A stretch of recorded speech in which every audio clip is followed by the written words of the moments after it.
Olúgbénga Olúwaládé mo fẹ́ bá ọ dágbo àríyá ọkọ Adéfúnkẹ́ mo fẹ́ bá ọ jíjó ayẹyẹ òní lọ́jọ́ ìbí rẹ àyànfẹ́ ẹni ńlá tí wọ́n ń pè ní dọ́bù. Èní lọ́jọ́ ìbí rẹ dọ́bù Olúgbénga, happy birthday to you. Òní fẹ́ yìí ṣàṣemọ́ mi.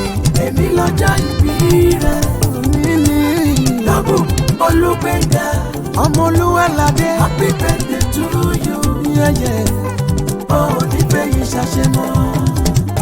Àkúrẹ́ nílé bàbá rẹ lókè lísàn, Àkúrẹ́ nílé ìyá rẹ lókè àròyé. Olúgbénga dọ́bù ọkọ Adéfúnkẹ́, ọmọ wọn ní Ọ̀rún Èkìtì, bàbá Kẹ́mbí, bàbá Ọdún Ayọ̀, bàbá Súnmisọ́lá, bàbá Olúwafayọ̀sí. Èní lọ́jọ́ ìbí rẹ, jọ́síbí tó wù ẹ́, happy birthday to you, many happy returns. Èní lọ́jọ́ ìbí rẹ, èní ni ó dọ́bù Olúgbénga, ọmọ Olúwaládé, happy birthday to you. Òní fẹ́ yìí ṣàṣemọ́.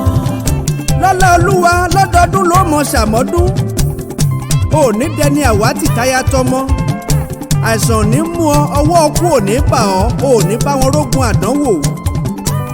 Ìrìn àjò 60 ọdún rẹ rèé láyé o. Olúgbénga Olúwaládé alias dọ́bù 60th birthday 60 ọdún tá a bí ọ. Congratulations, o kú oríire, wá dàgbà wá tún ṣe púpọ̀ lókè pẹ̀. Olúgbénga Olúwaládé mo fẹ́ kó o mọ̀ wípé ọ̀pọ̀ la bí lọ́jọ́ tí màmá rẹ̀ bí ọ sáyé tó jẹ́ pé kójú ọjọ́ náà ó tó ṣú wọ́n sì ti gbọ̀run lọ. Ìyẹn gangan ní jẹ́ títóbi Olúwa ọba lára amàrà tó fi ọ́ dábìrà lára ọ̀tọ̀.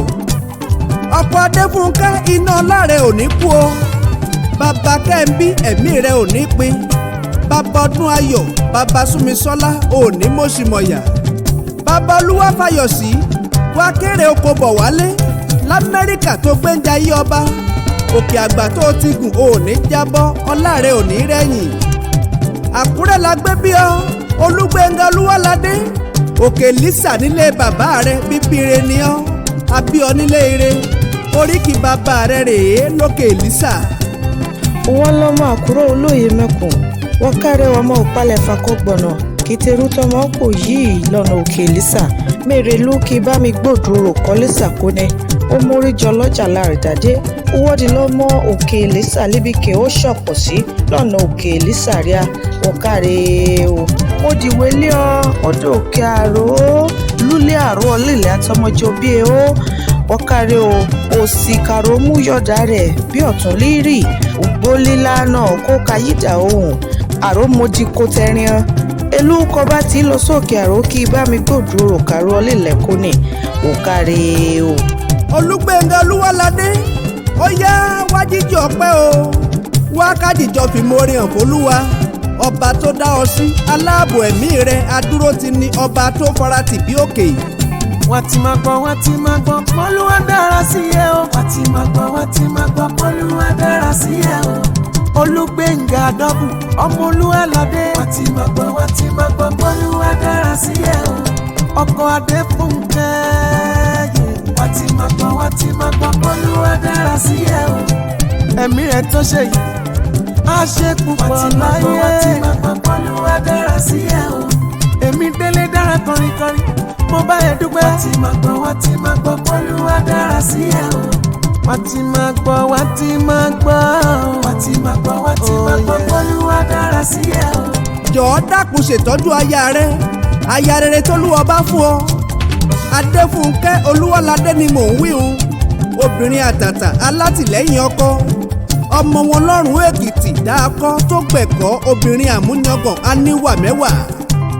Mr and Mrs Ayọ̀délé Ògúnmọ́lá pàdí rẹ ènìyàn rẹ tẹ́ ẹ ti jọ wà tipẹ́tipẹ́ ló ní ká mọ̀ kí ọ, ó ní ká mọ̀ kí ọ kú ọjọ́ ìbí, ó ní òní fèyí ṣàṣe mọ́ kó o gbó kó o tọ́ kó o pẹ́ láyé kọrin kése kó o dàgbàdàgbà nínú àlàáfíà. a kì í mọ̀ o wọ́n lè máa bi yín léèrè wípé ta ló ń kọrin ewì fọlọ́jọ́ ìbí o. Òjó Awógbèmí lèmi ń jẹ́, kábíyèsí elédè tí ń pèdè àrà.